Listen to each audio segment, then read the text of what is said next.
નમસ્કાર, નિર્માણ ન્યૂઝના ખાસ કાર્યક્રમ હોટ ટોપિકમાં આપની સાથે હું છું ધર્મી. આજે છે વર્લ્ડ યુથ સ્કિલ ડે. હવે સ્કિલ ડે આજનો જ્યારે દિવસ છે ત્યારે આમ જોવા જઈએ તો અવારનવાર એઆઈની ચર્ચા થતી હોય છે અને એ જ એઆઈની સાથે સ્કિલ્સની હંમેશા ચર્ચા થતી હોય છે.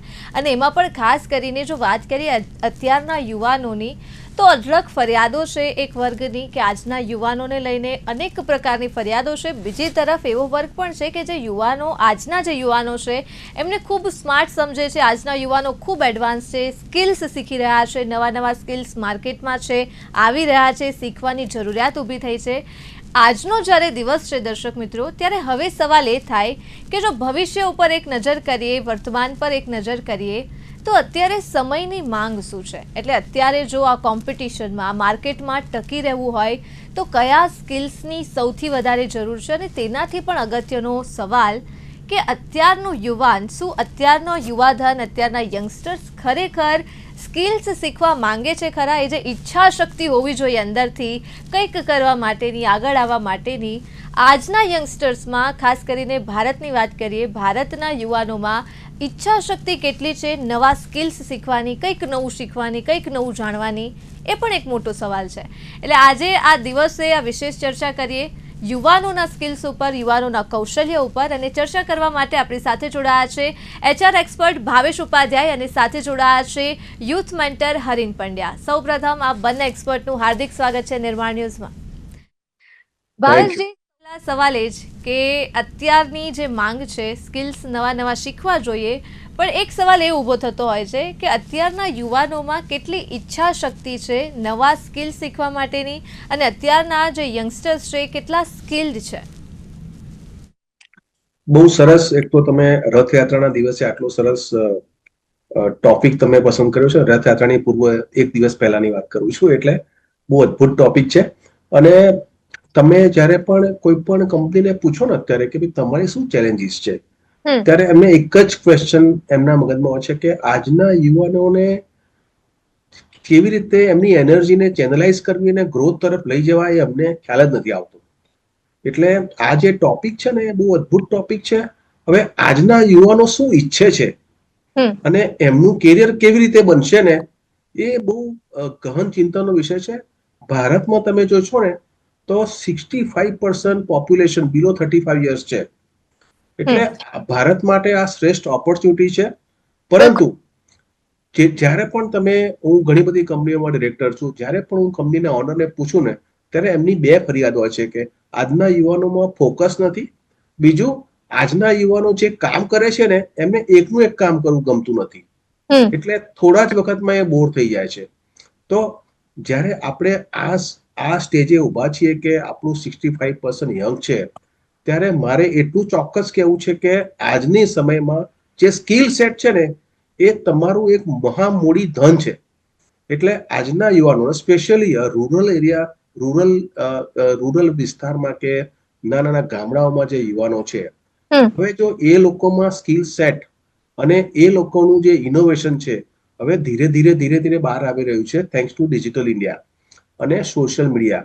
હવે આ યુવાનોની જે એનર્જી છે એને એમના કેરિયરમાં કેવી રીતે યુઝ કરવી, આ યુવાનોની એનર્જીને સ્ટાર્ટઅપ તરીકે કેવી રીતે બિઝનેસમાં યુઝ કરવી, અને as a country, as a whole દરેક યુવા ધનને એક સારા સ્કિલ સેટ, સારી એનર્જી, સારું કમ્યુનિકેશન અને એક એવું પ્લેટફોર્મ અત્યારે ધીરે ધીરે થઈ રહ્યું છે. આપણા માટે એક સારા અને સાચી દિશામાં બધું જઈ રહ્યું છે, એક સારા ન્યૂઝ છે. પરંતુ જે ગેપ છે એટલો બધો અત્યારના સંજોગોમાં હું કહી શકીશ કે જે મોટાભાગે લોકો જેની ફરિયાદ કરે છે, એટલે એ ગેપને અત્યારે પૂરવાની જરૂર છે. જેનજીની આકાંક્ષાઓ, મહત્વકાંક્ષાઓ બધી અલગ છે અને આજની જે જરૂરિયાત છે એ અલગ છે. હવે આ વચ્ચેનો ગેપ કેવી રીતે પૂરો કરવો ને એ અત્યારના સંજોગોમાં ચેલેન્જ છે અત્યારે. બિલકુલ. એટલે જેનઝી ઉપર જો વાત કરીએ હરીનજી, તો એક સૌથી મોટી કમ્પ્લેન હોય જેનઝીને લઈને તો એ છે કે જેનઝી કોઈ એક જગ્યા પર ટકતા નથી. એટલે કોઈ પણ કંપની જો અત્યારે હાયર કરે તો કોન્ટ્રાક્ટ કરવાની ફરજ પાડે છે, કેમ કે જેનઝીની આપણને ખબર હોય છે કે એક જ કામથી ખૂબ જલ્દી કંટાળી જાય છે. કૌશલ્ય શીખવા વસ્તુ અલગ છે, પણ સાથે જ સ્ટેબિલિટી હોવી ખૂબ જરૂર છે તમારા કરિયરમાં, તમારા વર્કમાં. શું લાગે છે હરીનજી, શા માટે, કયા કારણોસર જેનઝી જે છે એક જગ્યા પર ટકતા નથી? આજનો જે જેન્ઝી યુવાન જે છે યસ. એને કંઈકનું કંઈક નવું શીખવાની કે નવું કરવાની એક તડપ હોય છે. એટલે તમે જે કીધું ને કે કોઈ એક જગ્યાએ ટકતા નથી, એના માટે કંપનીએ એને એ રીતની સ્કિલ્સ પૂરી પાડવી પડે કે જેનાથી એ પોતાના ગ્રોથમાં વધારો કરી શકે.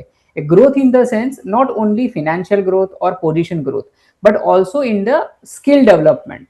આજનો જે યુવાન છે એ શું વિચારે છે કે જ્યારે આજથી 10 વર્ષ પહેલાની વાત કરો તો એ યુવાન પાસે ઓલરેડી મોબાઈલ ફોન હતા, એ લોકો પાસે ઓલરેડી લેપટોપ્સ ને બધું હતું.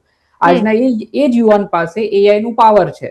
સો આજનો એ જેન્ઝી યુથ અત્યારે એ વિચારે છે કે આવતા 10 વર્ષમાં હું વધારે શું સારું કરી શકું, અધરવાઇઝ કે હું આજના 10 વર્ષ પછી જો હું મારી આ જ સ્કિલને કન્ટિન્યુ રાખીશ તો આગલા 10 વર્ષમાં હું કદાચ બેરોજગાર બની શકું. પહેલાના જમાનામાં કેવું હતું કે કોઈ યુવાન જ્યારે કોઈ જોબ કરવા જાય તો લગભગ 10, 12, 15 વર્ષ એક જ કંપનીમાં કાઢે અને ઘણા લોકો તો પોતાના રિટાયરમેન્ટ પણ એક જ કંપનીમાં કાઢતા હતા. પહેલી અને છેલ્લી જોબ એક જ હોય.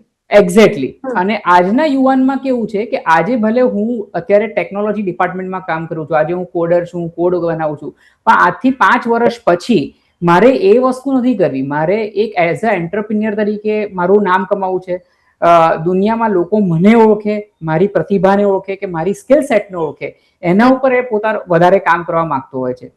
ઘણી કંપનીઓની અંદર આ જ યુવાનોની ભૂખને લઈને, એટલે કે જેન્ઝીના જે સાયકોલોજી છે એ સમજીને સ્કિલ ડેવલપમેન્ટ પર ઘણા બધા ભાર મૂકવામાં આવે છે. એનું એક ઉદાહરણ આપું. સિંગાપુરની એક અંદર કંપની છે જે પોતાની કંપનીના દરેક એમ્પ્લોયીને GGP એટલે કે ગ્રોથ ગેટવે પ્રોગ્રામ હેઠળ $500 નું બજેટ પૂરું પાડે છે દરેકે દરેક કંપનીમાં કામ કરતા લોકોને.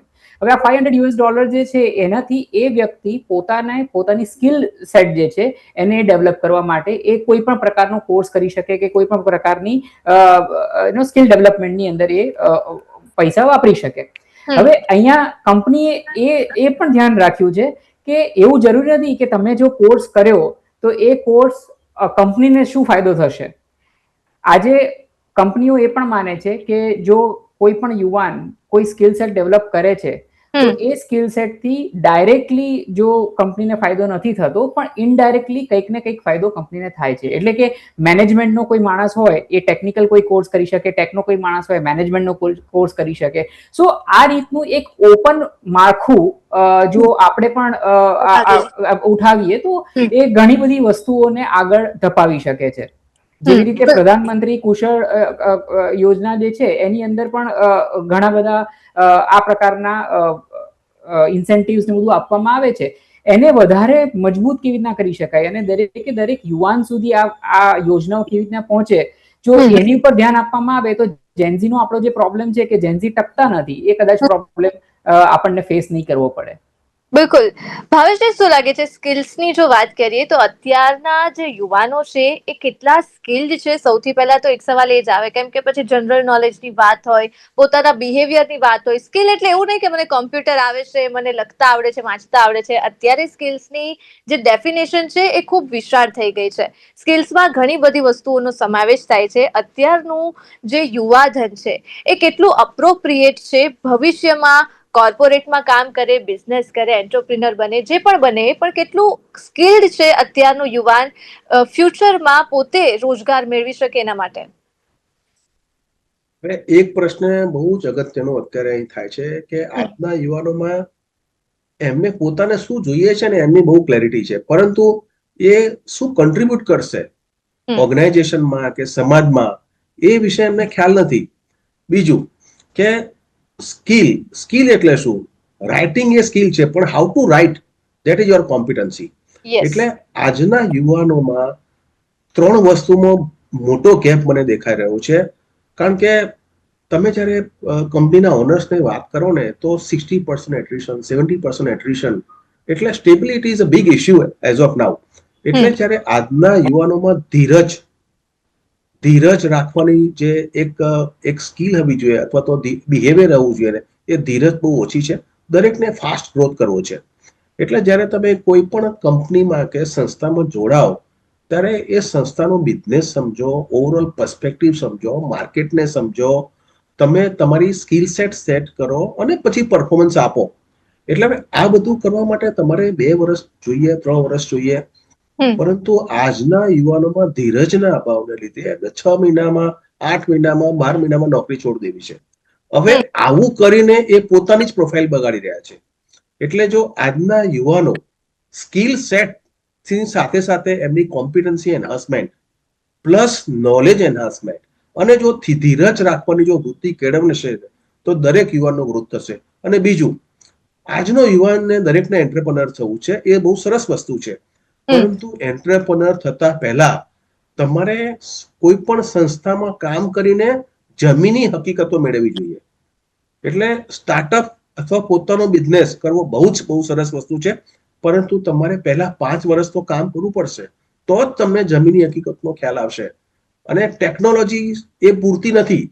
ટેકનોલોજીની જોડે તમારું financial discipline, financial learning, digital learning, આ બધા એટલા બધા સરસ સ્કિલ સેટ્સ છે, દરેકે લર્ન કરવા પડશે.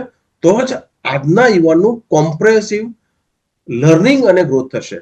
એટલે જે ઇન્ડસ્ટ્રીને અત્યારે એક બહુ મોટો પ્રશ્ન છે કે જેનજીમાં સ્ટેબિલિટી નથી. જો એમનામાં નોલેજ, સ્કિલ, કોમ્પિટન્સીની સાથે સાથે જો ધીરજ પણ એ લોકો અપનાવશે તો એમને પોતાને ફાયદો થશે અને ઇન્ડસ્ટ્રીને બી ફાયદો થશે, એવું મારું માનવું છે.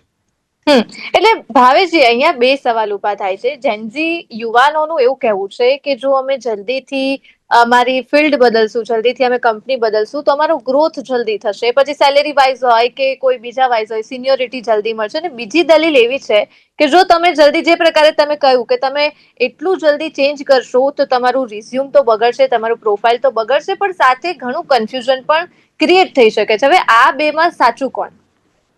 આનું એક જ સોલ્યુશન છે કે યુવાને એ સમજવાની જરૂર છે કે તમને ભલે એક રોલ માટે તમને કંપની એપોઇન્ટમેન્ટ કર્યા છે, પરંતુ જો તમે વેલ્યુ એડિશન વધારે આપશો, તમારો જે રોલ એક્સ છે પણ તમે જો 5x આપવાનું રાખશો ને તો કોઈ કંપની તમને છોડશે નહીં અને તમારો ગ્રોથ થશે.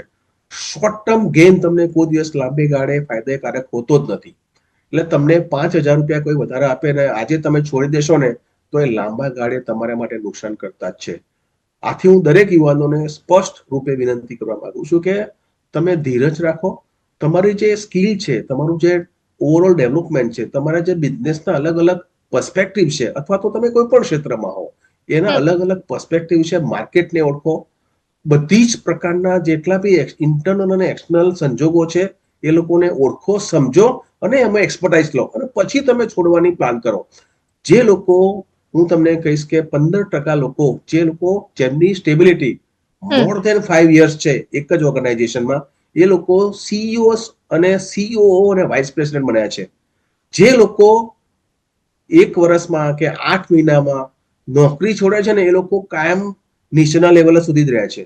એટલે જો તમારે લીડરશિપ પોઝિશન લેવી હોય તો તમારા overall development, market learning, industry learning અને ધીરજ અને સ્ટેબિલિટીનો તમારે ગ્રહણ કરવી પડશે, તો જ તમે લીડરશિપ પોઝિશન હાંસલ કરશો અથવા તો તમે પોતાનો બિઝનેસ કરી શકશો. બિલકુલ સાચી વાત છે.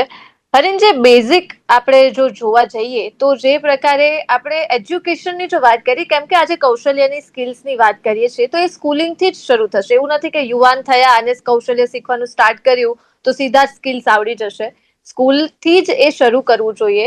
તમને શું લાગે છે, આપણી ઇન્ડિયાની ગવર્મેન્ટ હોય કે પછી આપણું એજ્યુકેશન સિસ્ટમ હોય, સ્કૂલમાં કેટલી હદે બાળકોને સ્કિલ્સ શીખવાડવામાં આવે છે? કેમ કે ફોરેન કન્ટ્રીમાં કમ્પલસરી બાળક નાનું હોય તેવા અઢળક સ્કિલ્સ છે કે જે તમારે કમ્પલસરી શીખવાનું જોઈએ, ગમે એ સ્કિલ્સ બાળક સિલેક્ટ કરે.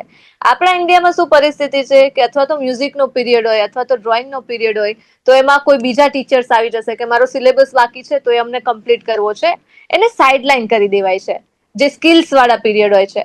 શું લાગે છે હરીનજી, ઇન્ડિયામાં કેટલું મહત્વ છે સ્કૂલમાં બાળકો માટે સ્કિલ્સ શીખવાડવું એનું? ઇન્ડિયન એજ્યુકેશન સિસ્ટમમાં ધરમૂળથી ફેરફાર કરવાની ખૂબ જ જરૂર છે. આજની ટેકનોલોજી અને આજનો જે ગ્રોથ થઈ રહ્યો છે, વિશ્વનો પણ જે ગ્રોથ થઈ રહ્યો છે એના મુજબ આપણે જોયું હશે કે ઘણા ફોરેન કન્ટ્રીઝની અંદર બાળક જ્યારે સિનિયર કેજીમાં હોય કે ફર્સ્ટ સ્ટાન્ડર્ડમાં હોય ત્યારથી જ એને સ્કિલ ડેવલપમેન્ટ માટે, એટલે કે સ્કિલ ડેવલપમેન્ટ એટલે એવું નહીં કે ખાલી ભણવાનું કે મ્યુઝિક કે બીજી બધી વસ્તુઓ, પરંતુ સોશિયલ સ્કિલિંગની પણ બહુ જ પ્રાધાન્ય આપવામાં આવે છે. જેમ કે જાપાનનું આપણે એક એક્ઝામ્પલ લઈએ તો જાપાનની સ્કૂલોમાં નાનપણથી જ, એટલે કે સિનિયર કેજી જુનિયર કેજીથી જ બાળક પોતાનો જે ક્લાસરૂમ છે એની સફાઈ પોતે જાતે જ કરે છે, પોતાની જે નોટબુક્સ હોય એને જાતે જ ગોઠવે છે, પોતાનું જે સ્કૂલનું ગાર્ડન હોય એને વ્યવસ્થિત કરવાની જવાબદારી, બાગાયત કરવાની, એને ડેવલપમેન્ટ કરવાની જવાબદારી એ નાના નાના બાળકો કરતા હોય છે. નો ડાઉટ ટીચર્સ પણ એમાં હેલ્પ કરે છે. હવે જો આ જ વસ્તુ આપણે ઇન્ડિયામાં જોઈએ અને જો ઇન્ડિયામાં કોઈ સ્કૂલની અંદર જો આ વસ્તુ કરાવવામાં આવે તો આજકાલ તો રીલ્સનો જમાનો છે, તો ઘણી બધી રીલ્સ આવી જતી હોય છે કે અમારે XYZ સ્કૂલની અંદર ટીચર પોતે આરામથી બેઠા હતા અને બાળકો પાસે ક્લાસરૂમ સાફ કરાવ્યો. સો આપણું જે એજ્યુકેશન સિસ્ટમ છે એમાં પેરેન્ટ્સને પણ એ પ્રમાણે ડેવલપ થવાની જરૂર છે. વિશ્વમાં લગભગ 20% યુવાનો એવા છે કે જે લોકો નોકરીમાં નથી, અભ્યાસમાં નથી કે કોઈ તાલીમ પણ નથી લઈ રહ્યા, જેને આપણે NEET એટલે કે not in employment education or training આપણે કહેતા હોઈએ છીએ. તો આ કેમ થાય છે? કારણ કે આપણી જે મેન્ટાલિટી છે, નોટ ઓનલી યુથની પણ પેરેન્ટ્સની પણ જે મેન્ટાલિટી છે એને પણ આપણે ક્યાંક ને ક્યાંક બદલવાની જરૂર છે. જો એજ્યુકેશન સિસ્ટમની વાત કરવામાં આવે, જ્યારે આપણે સ્કૂલ લેવલથી શરૂઆત કરવામાં આવે તો ધોરણ 8 પછી, એટલે કે બાળક થોડુંક સમજણું થાય એના પછી દરેક બાળક માટે કમ્પલસરી AI સ્કિલ કાર્ડ આપવું જરૂરિયાત બની શકે. જો આ વસ્તુ આપણે કરીએ તો થાય શું કે દરેક વિદ્યાર્થીને ફરજિયાત AI, prompt engineering, data analysis, cyber security, social engineering, social reengineering જેવા સબ્જેક્ટ્સ પર આપણે એને ડેવલપ કરવાનું શરૂઆત કરવી જોઈએ, એટલે કે સ્કૂલ લેવલથી જ એને એક ઘડતર આ વસ્તુમાં મળતું થાય. બીજું, તમે જે ગવર્મેન્ટ સ્કીમ્સની વાત કરી, ઓલરેડી આપણી પાસે સ્કિલ ઇન્ડિયા મિશન, પ્રધાનમંત્રી કૌશલ્ય વિકાસ યોજના અને ડિજિટલ ઇન્ડિયા મિશન, બહુ બધી યોજનાઓ છે, પરંતુ એ લાસ્ટ માઇલ સુધી પહોંચાડવી એટલી જ જરૂરી છે કે આજે યુવાનને ખબર પડે. આના સિવાય દરેક અત્યારે જે આપણી ઇકોસિસ્ટમમાં નથી, પરંતુ મારું માનવું એવું છે કે જો સ્કિલ વોલેટ દરેક યુવાનને આપવામાં આવે, એટલે દરેક કોલેજીસ, યુનિવર્સિટીની અંદર કે કોલેજીસની અંદર ફોર એક્ઝામ્પલ 25,000 નું એક સ્કિલ વોલેટ દરેક યુવાનને આપવામાં આવે અને એને કહેવામાં આવે કે આ 25,000 રૂપિયા જે છે એ તમારે તમારી સ્કિલ ડેવલપમેન્ટ માટે તમારે ખર્ચ કરવાના છે, અને ગવર્મેન્ટના જે ઓથોરાઇઝ સેન્ટર્સ હોય ત્યાંથી એ લોકો પોતાનું પ્રમાણપત્ર કે ગમે તે વાપરી શકે. એટલે આ ગવર્મેન્ટ તરફથી એક ફિનાન્શિયલ અને હેલ્પ થઈ શકે, જેનો ઉપયોગ ઓનલાઈન કોર્સિસ છે કે ઇન્ટરનેશનલ કોઈ સર્ટિફિકેશન છે, સ્કોલરશિપ છે, ઇન્ડસ્ટ્રીયલ સર્ટિફિકેટ છે, એ બધામાં કરી શકાય. અને ડિસ્ટ્રિક્ટ લેવલ પર, એટલે આ બધી વસ્તુઓ નીચે સુધી પહોંચી રહી છે કે નહીં કેવી રીતે ખબર પડશે?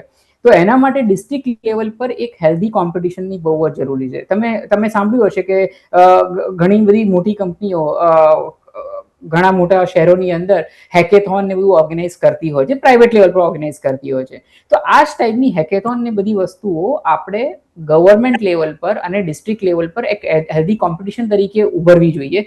જેમ કે આપણે સ્ટેટ લેવલ કે સિટી લેવલ પર ક્રિકેટ મેચ ને બધી ટુર્નામેન્ટ થતી હોય છે, તો આ જ પ્રકારની ટુર્નામેન્ટ જે હવે ડિજિટલ પર આધારિત છે, એ આપણે ગવર્મેન્ટે એની પર ધ્યાન આપવું જોઈએ અને એની પર કોઈક કામ કરવું જોઈએ. અને આ સિવાય બાળક જ્યારે સ્કૂલમાં પ્રવેશે છે ત્યારે દરેક બાળકને એક એનું રિપોર્ટ કાર્ડ આપવામાં આવે છે કે જેનો બિહેવિયર કેવો છે, કે એનું ભણવાનું કેવું છે, પણ આની સાથે સાથે એનું એક સ્કિલ રિપોર્ટ કાર્ડ ડેવલપ થવું જોઈએ કે જેની અંદર ભાવેશભાઈએ જે કીધું કે leadership, communication, digital skill, financial literacy, એ બધી વસ્તુઓ પર પણ ખાસ ભાર આપીને એ બધામાં બાળક કેવું પરફોર્મ કરી રહ્યું છે એના પર ધ્યાન આપવું જોઈએ. આજનું જે પેરેન્ટ જે છે એ એવું માને છે કે એ કદાચ મારું બાળક આઈટીમાં જશે તો જ વધારે પૈસા કમાશે. પહેલાના જમાનામાં એવું હતું કે એન્જિનિયરિંગ કે ડોક્ટર એ બે જ ઓપ્શન્સ હતા. હવે આજના જમાનાની અંદર મ્યુઝિશિયન બનવું પણ ખૂબ જ ગર્વની વાત છે. પણ આજના પેરેન્ટ્સ જે છે એ કદાચ એને એક નેગેટિવ ઉર્જા તરીકે લે છે અને પોતાના બાળકનું જે આ લેવલ પર જે સ્કિલ ડેવલપમેન્ટ કરવું હોય એ કદાચ કરવા નથી દેતો કે કરવા નથી આપતો. અને જ્યારે ઝેનઝી યુવાનની વાત કરીએ તો જેના ભાવેશભાઈએ કીધું કે એક જગ્યાએ ટકવું એ ખૂબ જ ઇમ્પોર્ટન્ટ, એટલે ધૈર્ય અને ધીરજ ખૂબ જ ઇમ્પોર્ટન્ટ છે કોઈ પણ જેન્ઝી માટે. જો બિલકુલ. એ પણ શીખવામાં આવે તો પણ આ સ્કિલ ડેવલપમેન્ટ એક લીડરશિપ લેવલ કે બિઝનેસ લેવલ સુધી જઈ શકે છે. બિલકુલ ભાવેશજી, આપ કંઈક કહેવા માંગતા હતા. હા, હું છે ને જેમ હરીનભાઈએ કીધું ને એ પ્રમાણે યુવાનોનું જ્યારે ઓવરઓલ ડેવલપમેન્ટ થતું નથી ને, અને એનું રિઝલ્ટ શું, ભારતમાં 100માંથી ખાલી 12 થી 13% સ્ટાર્ટઅપને સફળતા મળે છે. બાકી 85 થી 87 સ્ટાર્ટઅપ ફેલ થાય છે. કારણ શું છે? એ લોકો શરૂઆત તો કરી દે છે, પરંતુ ફાઇનાન્સ ક્યાંથી લાવવું, કસ્ટમર જોડે પહોંચવું કઈ રીતે, તમારી પ્રોડક્ટ એકલાથી કંઈ થવાનું નથી. તમારે આખું માળખું ઊભું કરવું પડશે, ટીમ ઊભી કરવી પડશે, લીડરશિપ ટીમ ડેવલપમેન્ટ કરવી પડશે, તો જ તમારી પ્રોડક્ટ કસ્ટમર સુધી પહોંચશે. એટલે જ્યારે તમે ઓવરઓલ ડેવલપમેન્ટની જ્યારે તમે વાત કરો છો, અને જો એમાં કમી હશે તો તમે પણ એ ફેલિંગના લિસ્ટમાં આવી જશો. મારું બહુ સ્ટ્રોંગ માનવું છે કે આજનો યુવાન, સ્પેશિયલી હું અત્યારે રૂરલ ઉપર બહુ ફોકસ કરું છું, એટલા માટે કે શહેરના યુવાનોને તો ઘણી બધી ઓપોર્ચ્યુનિટીઝ મળે છે, પણ આજના રૂરલ જે યુવાનો છે, ફોર એક્ઝામ્પલ એગ્રીકલ્ચર સેક્ટર છે, જે એમના દિલની અને ઘરની નજીક છે, એમાં એટલા બધા ઇનોવેશન અત્યારે આવી રહ્યા છે. જો આજનો યુવાન એગ્રીકલ્ચરને પણ પોતાની હોબી અથવા તો પોતાની પ્રેક્ટિસ અથવા તો પોતાના વ્યવસાય તરીકે સ્વીકારે ને, તો બી પોતાના માટે ને દેશ માટે ઘણું યોગદાન થઈ શકે. પરંતુ શું જોઈશે? તમારે ઇનોવેશન જોઈશે, ક્રિએટિવિટી જોઈશે, ઓવરઓલ ડેવલપમેન્ટ જોઈશે, ફાઇનાન્શિયલ લર્નિંગ જોઈશે. તમે જે કંઈ પ્રોડક્ટ યુઝ કરો છો એનાથી તમને ફાયદો શું થશે એનું તમારે કેલ્ક્યુલેશન સમજવું પડશે. એટલે જ્યારે તમે ઓવરઓલ ડેવલપમેન્ટની વાત કરો છો, જ્યારે તમે તમારા માઇન્ડસેટને ટ્રાન્સફોર્મેશન કરવાની વાત કરો છો ને, તો જ તમને સક્સેસ મળશે. અધરવાઇઝ તમે છે ને એવરેજ કેટેગરીમાં જ્યારે તમે કન્ટ્રીબ્યુશન કરશો ને, ત્યારે તમે મીડિયોકર થઈ જશો, તમારી પોતાની જાતને નુકસાન કરશો અને દેશને પણ નુકસાન થશે.